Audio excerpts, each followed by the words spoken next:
各位網友大家好，又係叻仔煲靚湯嘅時候啦！嗱，今集咧我哋亦都係會煲呢個冬瓜湯嘅，但係冬瓜湯好容易，人人都識啦。但係我話俾你聽咧，只要你嘅食材比例唔同咧，做出嚟嘅效果咧同埋味道咧都係差天共地嘅。咁啊，由於咧我自己啲親人咧喺外國翻咗嚟香港啊，所以我又想煲冬瓜俾佢飲，可以消暑啦。咁第二樣嘢咧，又想佢有啲滋陰，滋陰得嚟我又要自己就手，唔使話咁辛苦，但係又要見得人喎。咁呢一煲湯咧就啱晒你啦。咁啊，成套架餐只需要6種材料就搞掂。嗱，即刻我哋就嗱整咗啲秘技先。價廉物美嘅冬瓜湯，又想見得人，唯有咧就只有用呢一個方法，就係以本傷人。咁啊，呢度係我自己剩低落嚟嘅江瑤柱啦，老身啲嗰隻。咁啊，今次我哋煲咧就全部用晒老身嘅。咁啊，一般我哋煲親湯咪得咗3、4粒要嚟吊下味啊，當鹽用咁嘅。咁我呢次咧就好啲啦。因為我哋要做一個鮮味出嚟啊嘛，呢度總共咧嗱，呢度6、7、8、9、10，足咧就11粒。咁啊，希望就有一打嘅，不過冇散冇計啦。嗱，咁我喺未浸嘅情況底下咧，只能夠係沖一沖水啦，又唔使話洗得太過乾淨。因為佢有啲製法咧，有啲日本江瑤柱咧好靚嘅，你越洗佢咧，好似冇咁着數咁洗走佢啲好嘢。嗱，咁啊硬轟轟咁車落去，咁我哋用一個特別嘅加速方法係咩咧？就俾翻啲熱水落去浸泡啦。咁浸嘅時候咧，我哋要多啲水啊，因為多啲水咧 keep 到個溫度咧就會好啲，係啦。咁我就唔會喺呢度浸啦，揾翻個架餐去浸佢啦。因為我想用翻個篩嘅。嗱，之後咧一路去煮緊佢，我哋叫做。咁我哋想加快啲，咁我哋就焗住佢，等佢用多啲時間去煮佢啦。咁我哋呢個浸泡時間咧，梗係越長越好啦。如果最完美嘅話，梗係早一日就浸定佢就更加好啦。江瑤柱浸好咗之後，我哋就準備翻2張嘅紙巾。我哋呢一個步驟要抹乾塊砧板先，因為咧我哋將會出嚟嘅咧就係我一啲嘅身家性命財產啦。咁我呢度咧成日都會有一件急凍咗嘅金華火腿啊，因為每一次用咧都用唔晒啊嘛。但係咧我哋有時用起上嚟咧就可以即刻攞出嚟，咁啊攞佢大概係1半嚿到啦。就非常之咁夾呢個冬瓜，所以好多時候煲親冬瓜湯啊、冬瓜盅啊都會用到佢。嗱，即刻一切完之後咧，我哋包翻好佢啦，再俾翻個密實袋啦，擺翻落去急凍櫃度硬化咗佢先啦。咁點解要抹乾淨塊砧板先抹咧？就係唔想佢嗰啲急凍翻嘅金華火腿咧，有啲濕去咧就冇咁容易，冇咁襟擺咁啊！嗱，用嘅時候我哋照樣啦，輕輕沖一沖水，咁啊將佢切翻你中意嘅 size 啦。咁我自己咧就中意啲大粒啲嘅，係啦，咁啊大概咁大粒到啦，因為我哋煲湯咧容易啲揾翻出嚟食啊嘛。跟住落嚟呢次真係以本傷人，唔係講少嘅。咁呢度咧總共咧嗱，就咁睇一包都60幾蚊嘅，所以我幾時都話咧，你去 Welcome 度買100蚊3包就着數好多，2包都82蚊嘅啦。咁呢啲咧今次用嘅係豬脊骨，貪佢咧就係啲骨咧同骨水多，煲出嚟咧嗰個膠味會強啲啊，即係骨氣又會重啲啦，咁樣咯。嗱，咁啊我自己口都窒埋，就係因為見到呢一抽嘢都嚇親。點解啲師傅可以咁好刀工嘅咧？係啦，咁啊輕輕搞一搞佢啦。OK， 分好晒件之後咧，我哋一如既往一定要洗一洗佢啦，俾翻啲鹽落去。咁啊，又係咁樣樣啦。我哋揾一個乾磨嘅方法去磨走佢啲血啊、啲粉身碎骨嗰啲骨髓啊，咁樣樣洗一洗佢啦。跟手咧就洗翻走佢。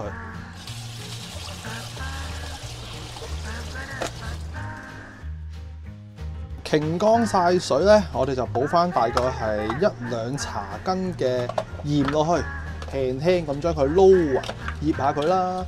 咁我就唔建議揾隻手去咁樣去找佢，因為咧呢啲骨頭咧始終有啲骨碎啊，容易拮親隻手啊，所以我就咁輕輕撈勻佢就 O K 啦。咁時間嚟講咧，起碼都去醃佢半個鐘頭到啦，咁就 O K 噶啦。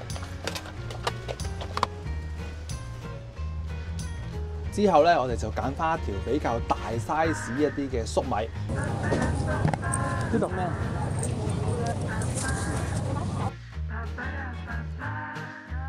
咁呢啲咁嘅粟米鬚記得洗翻乾淨佢，就留起晒佢啦。因為咧佢有啲利水去濕嘅功效咧，我哋金煲湯就靠晒呢一條嘅粟米。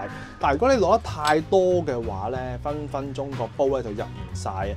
同埋咧，我貪佢粟米個味咧會比較清，你可以落埋條泥蘿蔔落去會更加甜。但係我就一啲都唔建議，你一落咗泥蘿蔔咧，咁我啲金華火腿啊、瑤柱嗰啲味咧，隨時俾個泥蘿蔔咧冚翻轉頭啊！粟米就唔緊要，因為粟米個味就清啲。咁我建議大家咧都係用一條大啲嘅粟米就 OK。呢一啲咧就係配搭上邊嘅份量比例唔同，味道真係差好遠嘅。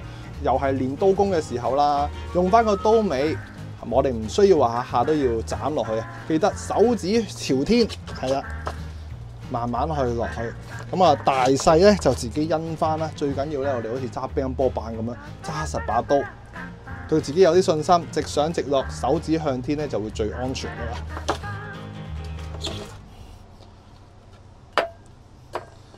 咁啊 OK 啦。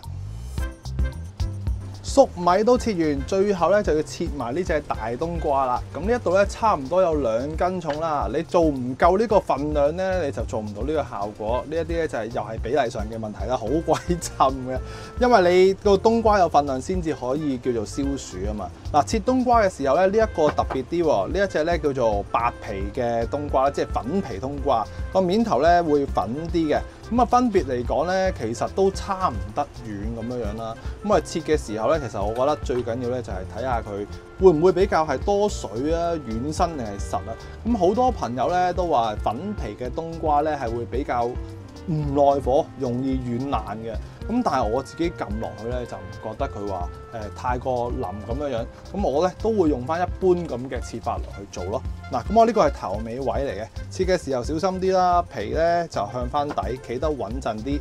個 size 大概係2隻手指咁粗啊。嗱，咁我哋印咗把刀落去，慢慢先至攞落去，將佢全部切晒一塊塊，好似西瓜咁咧。嗱，之後咁你自己因翻啦。我都唔建議大家咧切得太細，始終冬瓜咧，我自己覺得任何冬瓜都好容易煲爛。冬瓜都切埋，大家估唔估到仲有邊一樣嘢未加落去咧？嗱，咁啊溫馨提示就係逢係瓜咧，一般嚟講咧都係偏向涼性啊嘛。咁所以咧，我哋唔係加翻2片嘅薑片咧，就係加呢個陳皮啦。咁我就已經一早浸低咗啦。咁啊，自己因翻你想去唔去皮囊啦。嗱，講到我都口都沉埋。咁我呢塊啲平價嘢，咁就梗係去咗啲皮囊，防咗個苦澀味啦。咁呢啲水咧，我都會留翻佢。記得加翻塊薑又好，果皮又好啊。咁樣咧和翻佢咧，大家都會舒服啲，容易接受啲啦。準備好晒材料咧，今次呢款湯咧總共就有2款食材要飛水嘅。嗱，咁啊分別係呢一個豬湯骨啦，一如既往咧，我自己都係中意用熱水嚟去烚嘅。咁啊你自己因翻，你中意凍水烚咧就翻你自己手型啦。烚完豬骨，第2樣嘢咧，當然我哋呢啲金華火腿咧都要輕輕出一出水啦。咁啊乾淨衞生啲，始終啲醃製嘢啊、曬乾嘅嘢咧，我哋有水嘅順手啫，咁啊食得更加安心啦。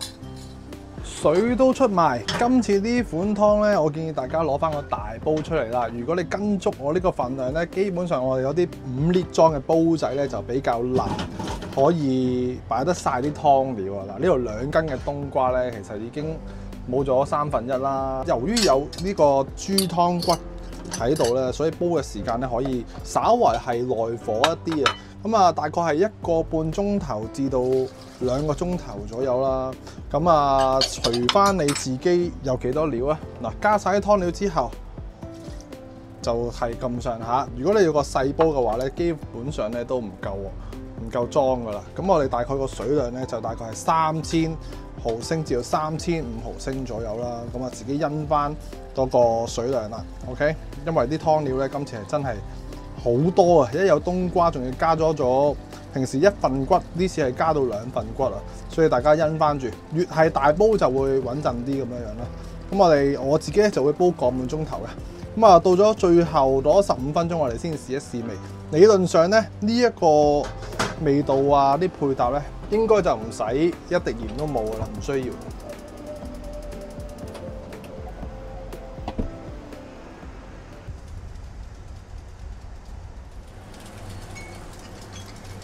90分鐘之後，我哋即刻嚟開嚟望下先啦。聞都聞到咧，成屋都係瑤柱味，真係唔係講笑啊！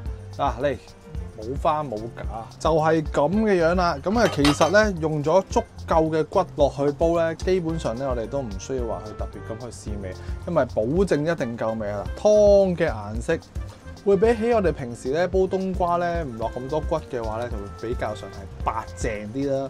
因為我哋落得夠豬骨啊嘛。正唔正啊？咁啊大功告成啦！嗱，咁樣同埋啲冬瓜咧，嗱你有好啲人話嗰啲有粉喺面嗰隻冬瓜就比較上係唔耐火啦。嗱，你見我煲咗個半鐘頭，仲係好實滴滴嘅，所以咧有啲時候咧，我諗係唔同品種出嘅冬瓜咧個分別咧都會有些少嘅唔同。咁啊，大家自己因翻啦。嗱，聞咧真係超級香啊！咁你話見唔見得人啊？落咗咁足料嘅冬瓜湯係咪？所以冬瓜湯都可以做得好高好高啊！咁今集呢一款簡單得嚟又見得下人又可以消暑嘅瑤柱冬瓜湯咧就圓滿結束啦！咁就希望大家中意今集嘅分享啦。咁啊，如果你都中意今集呢一煲湯嘅話咧，就記得俾個 like 叻仔。如果想繼續睇我更加多嘅精彩湯水，記得訂閱 VLak Channel。下一集我哋繼續一齊煮一齊嘆，下條片再見，拜拜。其實呢11粒嘅乾瑤柱鋪翻出嚟咧，都已經有晒誠意嘅啦，所以對客咧冇乜問題嘅。最緊要你多心機喺度啊！雖然煲湯，喂叻仔好貴喎，咁有時我哋揾完啲錢咧，翻嚟都係志在食啫，食得是福啊嘛，唔係餐餐都係咁，餐餐都係咁，咁就真係俾叻仔啦。咁啊，希望大家有機會就試下佢 ，OK 嘅，夠晒奢華嘅一個冬瓜湯。希望大家中意今集嘅分享，下集再見，拜拜。不得了。